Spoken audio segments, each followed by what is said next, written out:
Hello, everyone. Welcome to the Wealthy Retailer Podcast. We've got another great week of all kinds of independent retail news that you need to know. Dan Holman is away again this week. He is on recharge, a well-deserved break, and hopefully a little vino would be keno in works in my world. So hopefully he's able to find a bit of that to recharge some of the batteries in his place. Joining us again this week. He did such an amazing job last week. We decided not to kick him to the curb. Scott Smith from Empowered Retail. Scott, how you doing today? Very well, Rob. Thanks for having me again. Awesome. Well, like I said, I really enjoyed our chat last episode. Your insight into the retail world is extensive, and really looking forward to what you bring today. Just as a reminder for everyone that, you know, Scott he's a longtime friend of Dan, the Wealthy Retailer, and then he's worked with independent retailers in Canada and around the world for 30 years. So he's definitely going to be bringing a lot of that expertise to our conversation today. I'm Rob Lulisher. I get to throw up the headlines and listen in as he shares some wisdom with us.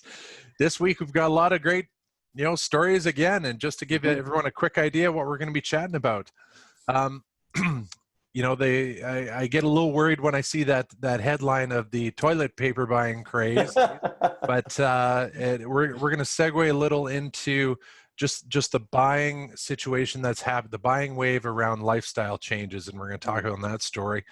We're talking left, right, and center about retailers who have pivoted. The ones who have done so to a new way of doing business are definitely winning, so we'll talk about that. Recent judge ruling on the MEC sale. What is the future of co-ops look like? So looking forward to that conversation. A busy holiday season is coming. Do we start now?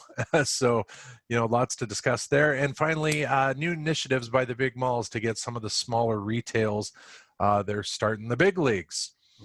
So Scott, you ready? You ready to go here? Oh, I'm ready and raring. Man was born ready. Okay, folks. This first story comes from it's narcity.com, talking about the first, I guess, early spring, the toilet paper buying shortage. But it quickly moves into the Retail Council of Canada says the bottleneck won't be people buying tons of toilet paper. It will be the supply chain trying to adjust to changes in lifestyles and discretionary spending habits. Scott, take us away. Yeah, if you haven't seen that, folks, already out there, it's very significant. And as much as you start these articles, Rob, and you see that kind of the sensationalism, like the toilet paper issue's back again. And it really, I think this is a good article in saying that it's not necessarily that case. There's going to be subtleties to what we need to deal with as retailers coming into this next quarter, or coming into what might or might not be a second wave. We've already seen it. We've already seen the shortages of lifestyle products. I would hazard a guess that every independent retailer now has seen a very, very distinct pivot or change in the flow and the way that people buy. Like the lifestyle changes that we've all talked about, in these sessions and other, have created these very distinct areas. And we, in our business as merchandise planners, we talk about this as classifications of merchandise. What class of merchandise and where are they ebbing and flowing? And we've seen these crazy shifts, not as crazy as the toilet paper, but it's a dramatic example of what's happening. You have recognized this. We know every one of you retailers out there will have a story of the product in your store that has boomed and the other that's sitting on the shelf.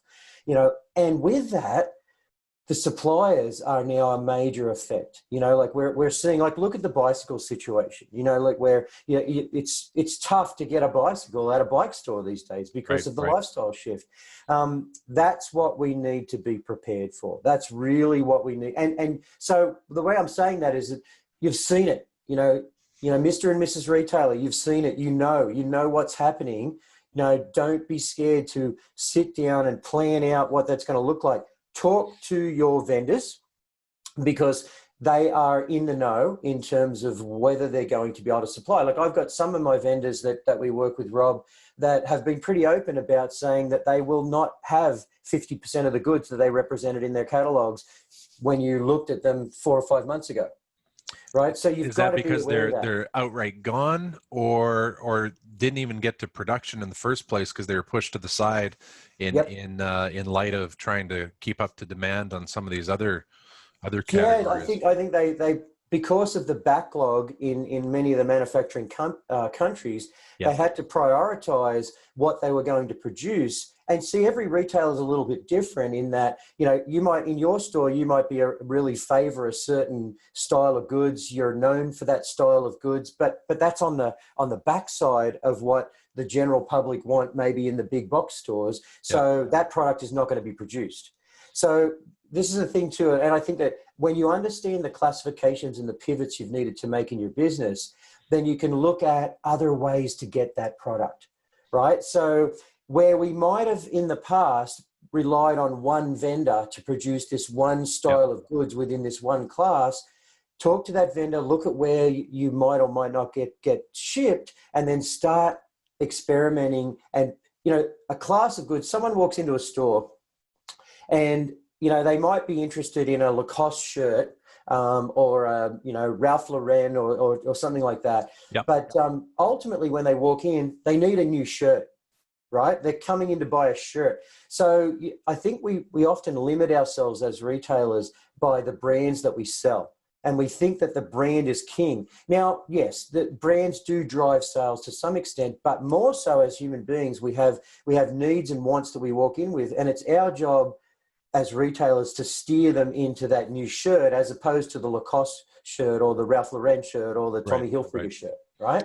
We talked last week, I think it was, when you were talking about as a buyer, you know, transitioning that excitement that you initially had when you decided that this was something, and taking that right to the floor, taking Mm-hmm. that to the team, and communicating that excitement so they in turn could, just as you said, they're looking for a shirt, right? Yep, They're yep, thinking one brand, but you still have this opportunity to you know, transition them to another. So these absolutely. disruptions, are we talking quarters? Are we talking, like, you know, start wrapping your head around, there's Mm-hmm. going to be a bicycle problem next summer? You know, that's such a great question, Rob. Like we are in the industry, we're all asking that question because we've seen such a phenomenal change. You know, like I think we need to be prepared for this to be to influence us again, even moving into next summer. You know, I don't think we will see as dramatic. The other thing that people are talking about is, you know, are we going to see an influx of bicycles on Kijiji? Because people are going to have grab these bikes, grab these Right, lifestyle right. items, and go, hang on a second. And, you know, as humans do, we didn't use it as much as we thought we Yeah, would. yeah. And then we've got this other wave of product that will compete with us again, you know, in that kind of reuse market as well. But Rob, yeah, I think the answer is yes. We need to be prepared at least through Q1 of next year Yeah. for these kind of issues to continue to exist, possibly right into next summer.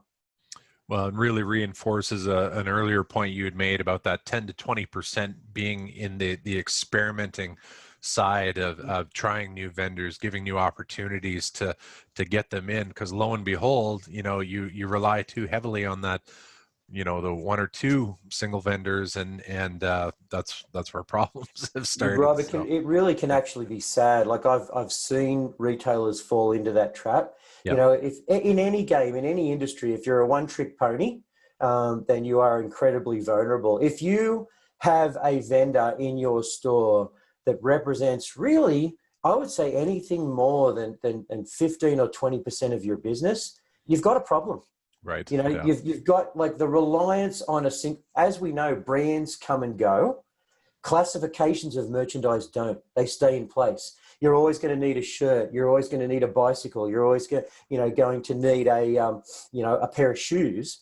But, you know, does that pair of shoes have to be Vans, or does it have to be Merrill? yeah. Or like it's not necessarily. That is the thing that will change.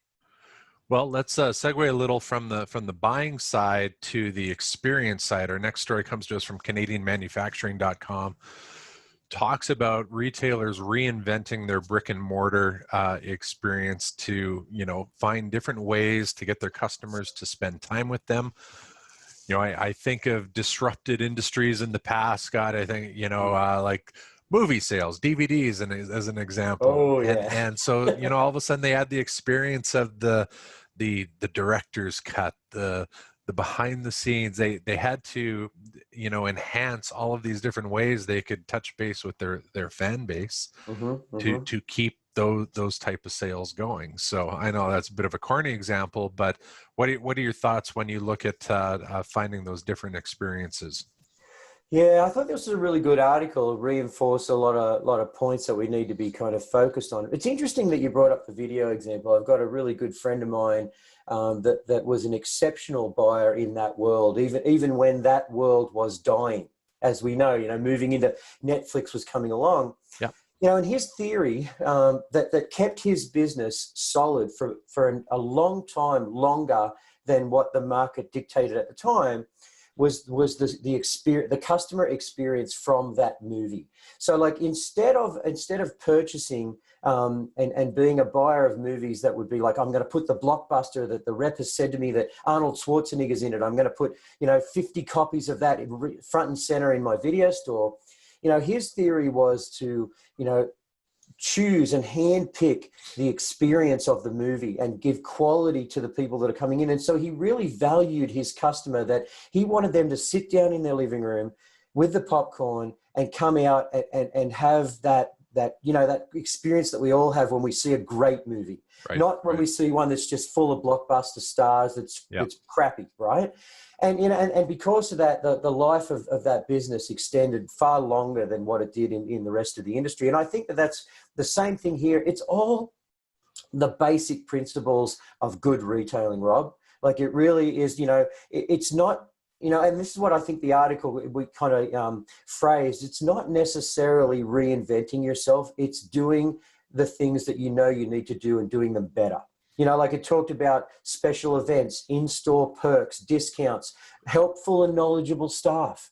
You know, these are the things we all know to our core that we've got to provide those things. But when we have a business that's doing pretty well, people that are coming in, regardless of what I'm doing to bring them in the door, we can get lax. You know, and that's what, and you'll see the first businesses to go down in this COVID, you know, epidemic are the businesses that weren't on their toes to start with.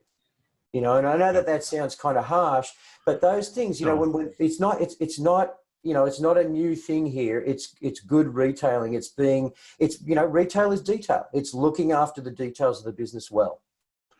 And you know, back to the video example again, where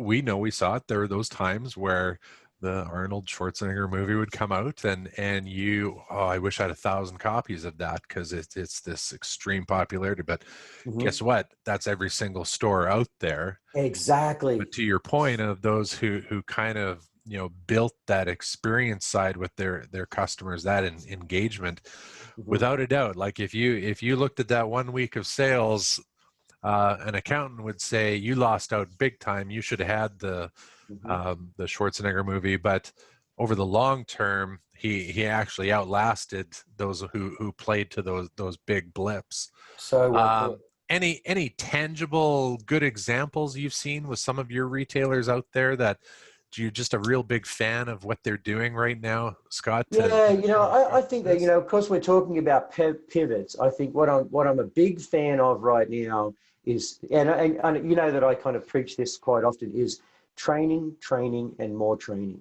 And so okay, we've pivoted right now. We have a different experience when you walk in the store. Okay, we're wearing masks. We've got screens up. You know, people are sensitive to distance. How do we sell to that person? So the sensitivities, and I guess what I'm saying to you is, how do we sell and how do we not creep into the fact that we're just drawn behind a counter now and we're no longer engaging with customers? What I've loved seeing is owners and leaders in retail that are embracing this newness of approach, but finding ways still to be there and still to make connections. Human beings are still walking into these stores because they want connection. Okay, totally. The reason that, you know, yes, we see these crazy spikes on online, you know, online trading, and I'm not, you know, discounting the importance of the online side of your business as well, but they're still walking into your stores. Trust me, like I'm walking out into my local neighborhood here and I'm seeing lots of people shopping, right? I think that what I've really loved seeing is people that are embracing that, teaching their staff to be sensitive to these distances, but to Yeah. still make a connection, to Yeah. still open up and ask lots of questions and befriend the people that walk in the door and build those trust relationships. That's Yeah. what I'm loving when I see a retailer working in this new environment. I had such a good laugh last week. My wife's in retail. She told the story of a customer was at the counter, like literally, I don't know exact, but it was a $5 item she was getting, Mhm. and my wife caught her gaze to the side at a big decor piece, and she just went on to said, did you go on vacation this summer? No, everything, and she talked about like just the lifestyle shift, and the conversation ended with well, maybe you should treat yourself.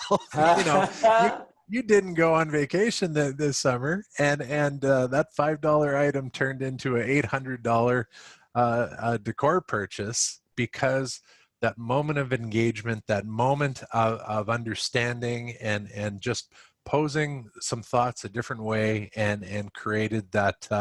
I don't think she sold her. I Mhm. think she presented it in a different way that made that customer prioritize it, where, what, I would really enjoy that, and you positioned it in such a way that Mhm. made me really comfortable in doing it. But just the black and whiteness from the $5 item to the 800 just made me laugh.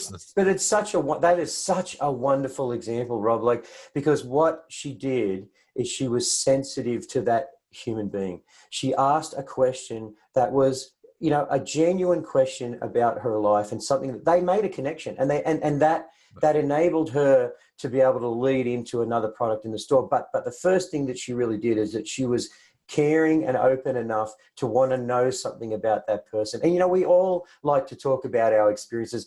I think the real key in retail is that we need to be, as much as we chat away here, we need to be good listeners. We need to be sensitive to that person. People love to talk about themselves. They love it. And if you're open enough to listen to that, then you're going to become, you look like an expert. You look at that situation. Just that expert quote to bring her off to that. I think you should maybe you should treat yourself. That is because it's relevant. Because it's a relevant comment based on something that person has Right. shared with you. Yeah.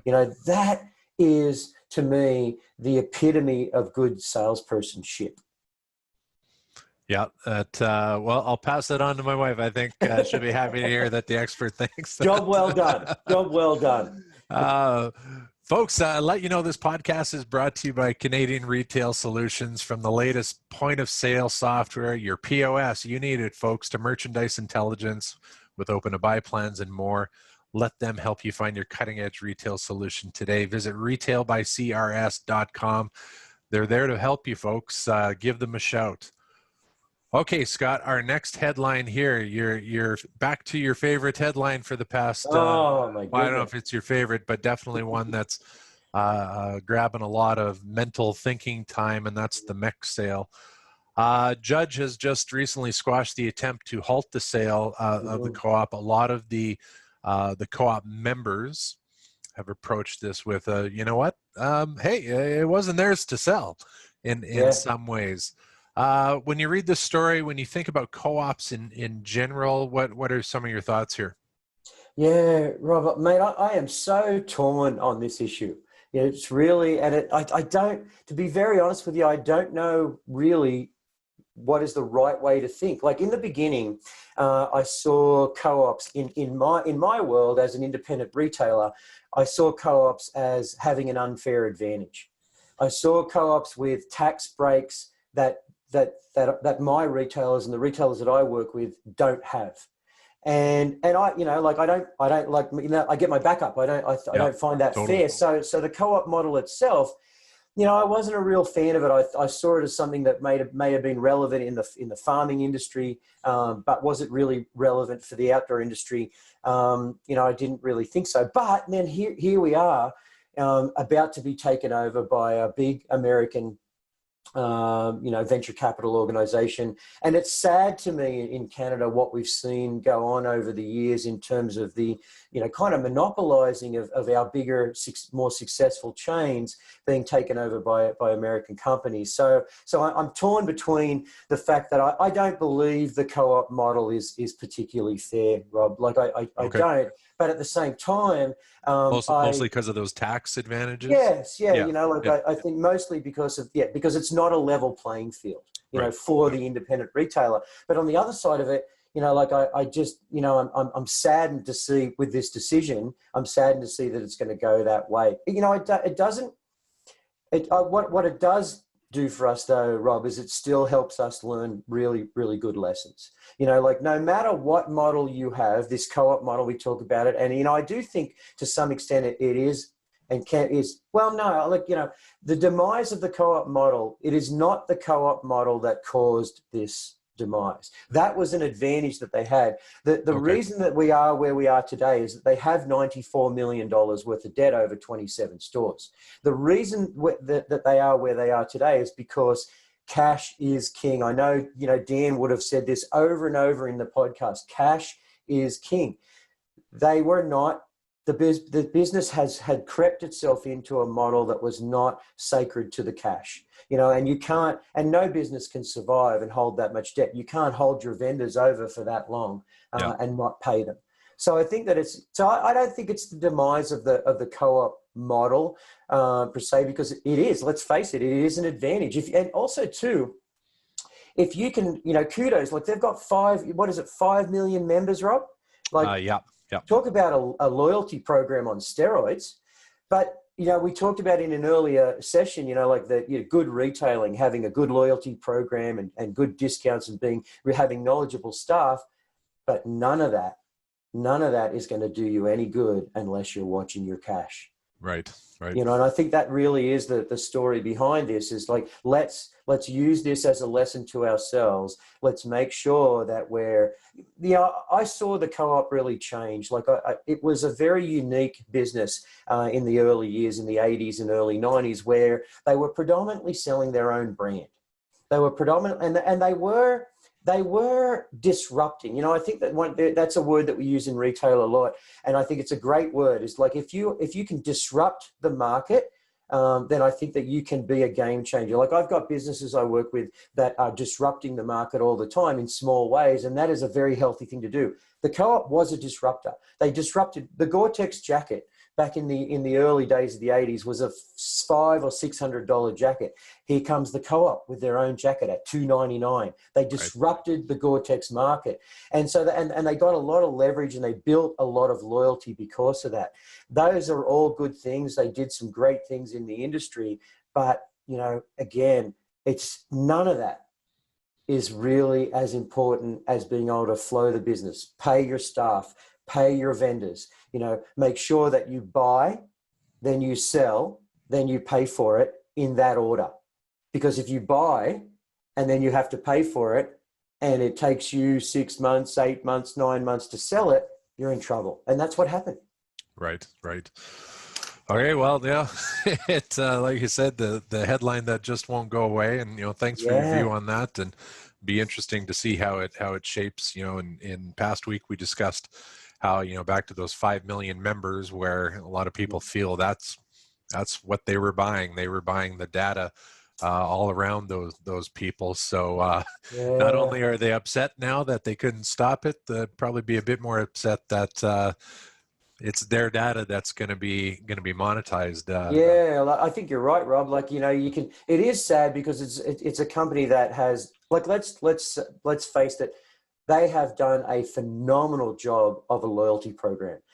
People have anteed up with their $5, become members, joined this exclusive little club that they've created, and they have done a beautiful job of engaging their customers. There is, as we see, here's a bunch of members, here's a bunch of loyalty members that have put together, $100,000 to cover court costs to be able to petition the sale of the business. Like, can we even think of a retail loyalty scenario as dramatic as that? Yeah. In the last 10 years or so? It's a crazy thing. So they've done just a beautiful job, and it is. You're right, Rob. It's sad that that loyalty, that piece that they've created and built so beautifully, is actually the thing that will be completely gone.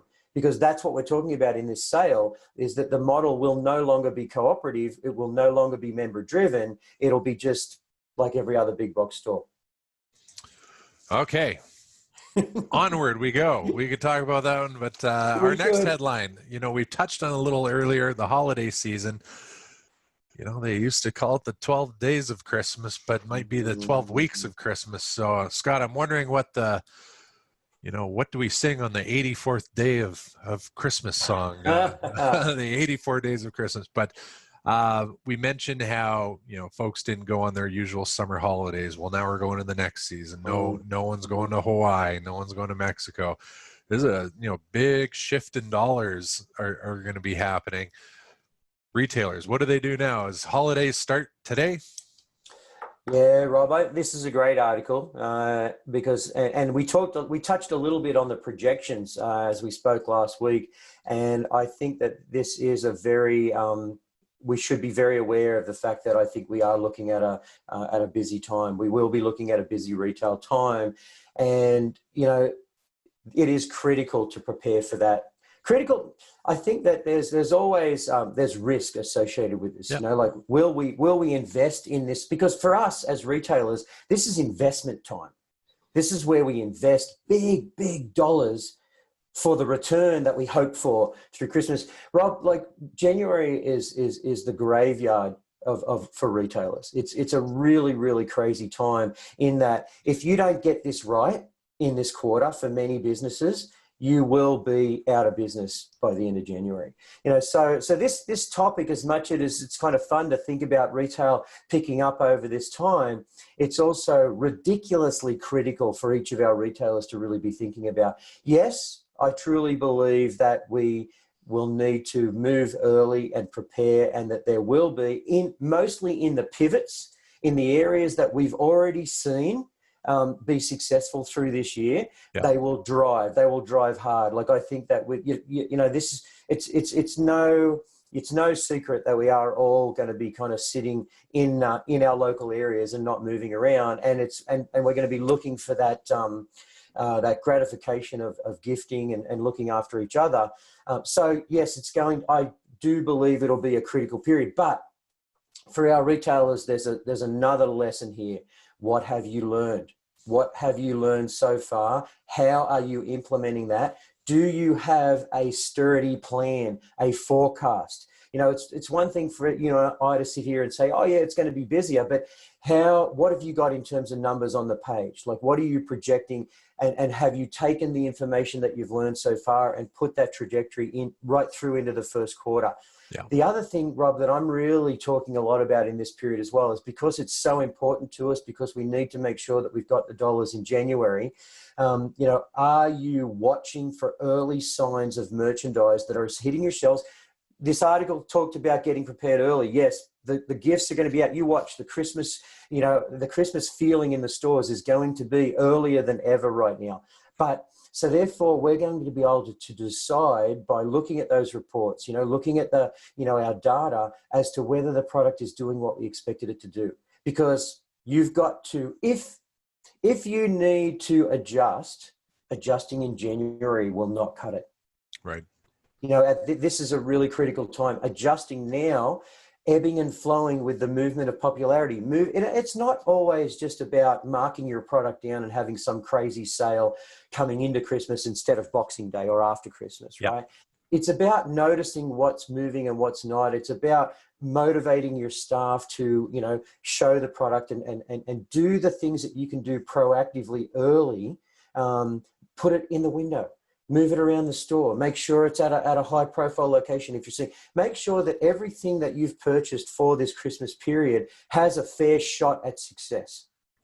And then if it doesn't, and I always talk about it's like if that product got up on the stage, did its little dance, and all it got was this. Yeah. then start working it out early. Get those markdowns on, get that product, protect your cash so you can pay your bills in January. Give it the hook. Mm-hmm. You talk a lot about buying and inventory, getting prepped for the season. Scott, what are your thoughts around, more staff or their marketing? What are your thoughts there? Staff is, typically it rounds out at about the second highest expense in our business. Okay. That and rent are two, real defining factors in a retailer's cash flow, below the cost of goods, right? The cost of goods, how much you spend on your goods. But I find that, through this period of time, quite often retailers underestimate the amount of staff that they need to do a good job.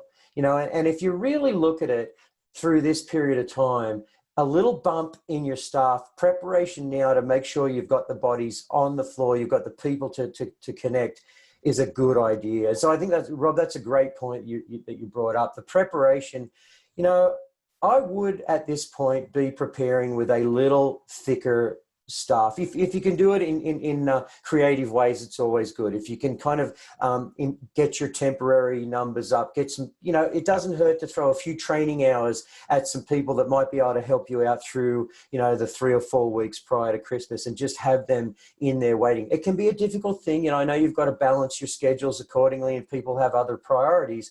But yeah, Rob, I do think it would be a good idea, knowing what we are going to go through over this next quarter, to be a little on the thicker side in terms of your staffing. Yeah. You talk about the importance of this quarter as it relates to, come January. We talk on the buying side about, communicating that excitement of what's coming down. What are your thoughts on communicating the importance of this quarter to your staff and the team, and not to put too much pressure on them, but they need to understand where things are at. It's so true. Not that you would sit your staff down and say, this is the most important quarter of our retail lives, but it kind of is.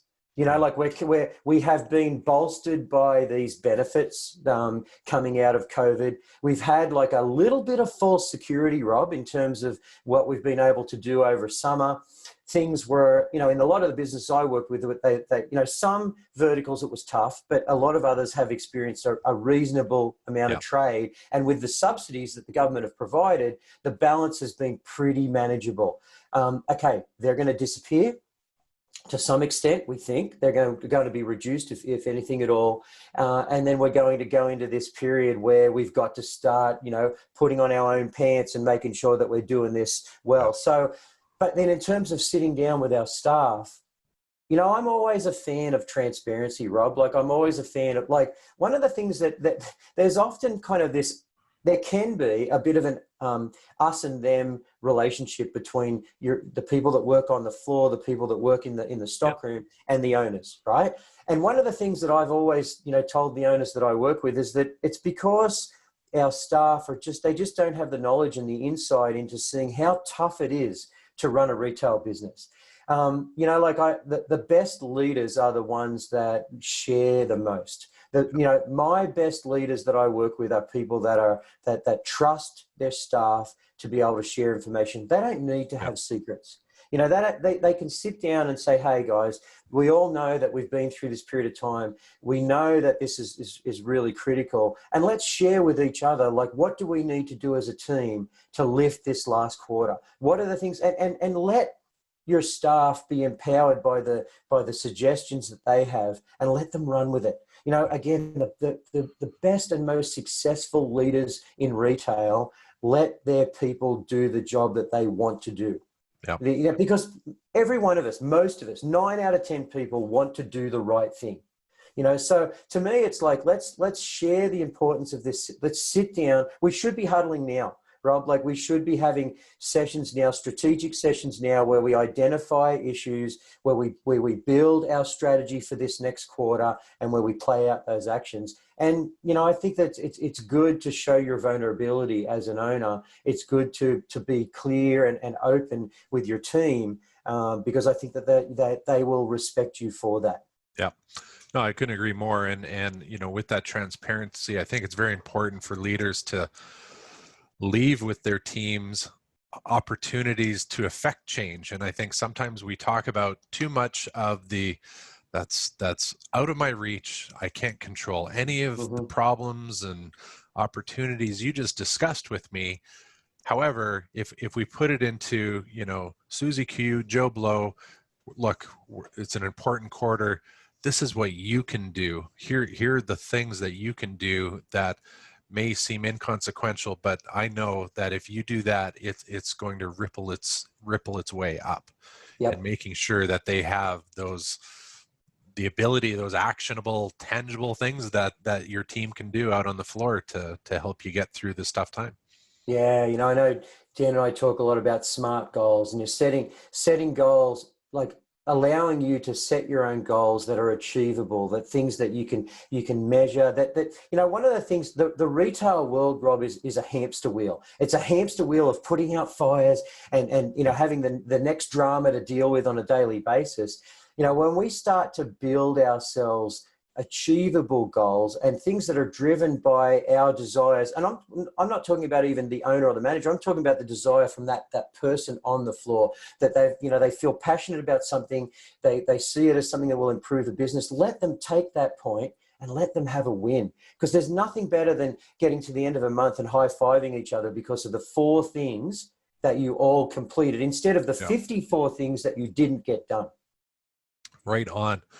Okay, our last headline we're going to discuss this week comes from tcbmag.com, talking about the Mall of America, making dreams come true for some small retailers. They have a program called the Community Commons. They've taken on 17 independent retailers, trying to give them that start, some free rent, that opportunity. This is the Gurmesians. We saw them do this here in Edmonton, at West Edmonton Mall. And I'm going to say it's not there anymore. So I'm going to, as a unbiased outsider, I love it. I want it to work, but what are your thoughts on these types of initiatives? Interesting, Rob. We kind of think a similar way, like when I started to read this article, I put on my skeptic pants. Okay. Right. And what color are those? Yeah, they're black. Is it a plaid pattern? And I was initially really skeptical, because I'll tell you, like, in my experience, in many cases with retail venue owners, with mall, there's a method to what seems like maybe their madness, right? So like and as I read through the article, it was a feel good article, and I thought, great. It's the concept itself of trying to provide these free spaces to open up these businesses, and in the long run for that retail mall, it might be a great call, because they might see the next new Lululemon come out of it or something like that. But I think what it does raise for us is the fact that we will see opportunities like this more and more, I think, coming out of COVID. We will see malls, real estate, landlords providing these opportunities that may look a little bit too good to be true. And maybe they are and maybe they aren't. But I think I've seen this happen before, Rob, and I've seen people fall into situations that can be problematic. These could be great scenarios for us. We could see these great examples, but do your homework, okay? And the homework here, build for every store opportunity, for every new premises that you look at. One of the biggest things I've seen is that the growth of stores can be also the demise of the company. I've seen more and more examples in my life of retailers that have moved to their second store, their third store, their fourth store, and that has been, unfortunately, the demise of their business. You've got to look at each opportunity, and you've got to build out that real, it sounds corny, but it really is building that business profile, building that projection. So understanding the expenses outside of rent, looking at the traffic flow. There's always a reason why someone is offering you something. So looking into that. So build out your proposal, build out your business plan, and make sure it makes sense with or without that piece in it. Because, sometimes we look at it and we go, okay, well, I'm getting such a good deal. It's funny. It's the same as a mentality we have in retail. I'm getting such a good deal. I'm going to go and spend X amount more money in my life because I got 50% off this one item, right? And I've just blown my budget and I can't feed my family this week, right? It's the same kind of thing. Yeah. I'm getting such a good deal here that I'm going to take this chance to turn what I have, which is a reasonable fortune, into a small fortune.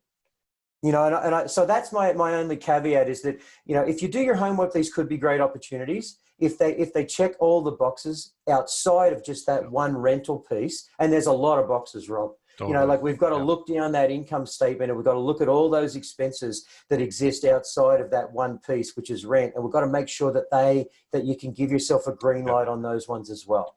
So many times it feels like one of the big things becomes, do you have the team in place to be able to properly operate these expanded opportunities? And we can only divide ourselves so many times before, to your point, store 4, store 5, where you start running into troubles because the team's not quite there to support that operation. It's not just that simple math of a good rent deal. Rob, there was a classic example that comes to mind for me back in the day was there was a period of time where the McDonald's franchise, was a license to print money. There was, you get a franchise and, people are so engaged that it's a slam dunk success. Well, in the area that I live in, there was that franchise, and it was a slam dunk success. And, it did not have a problem generating revenue. But what they didn't really think about was the fact that they couldn't keep it staffed.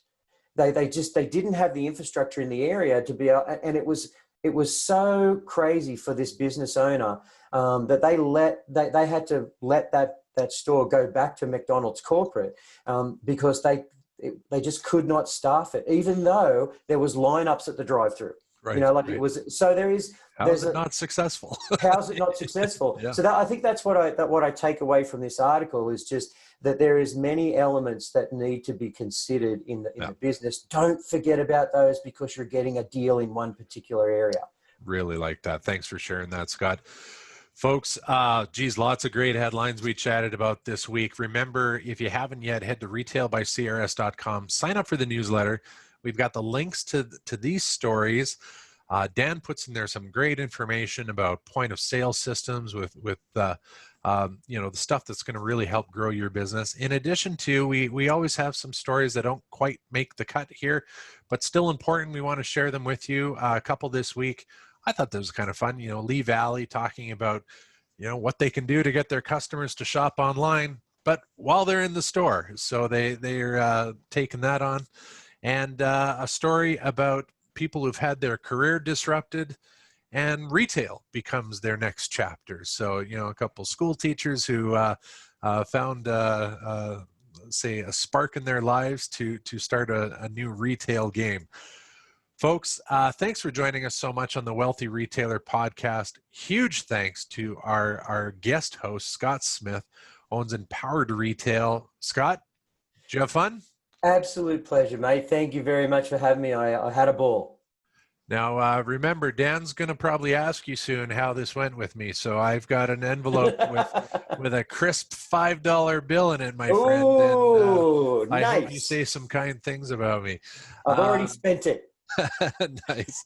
The Wealthy Retailer podcast is brought to you by Canadian Retail Solutions. At their core, they believe in having real and relevant relationships.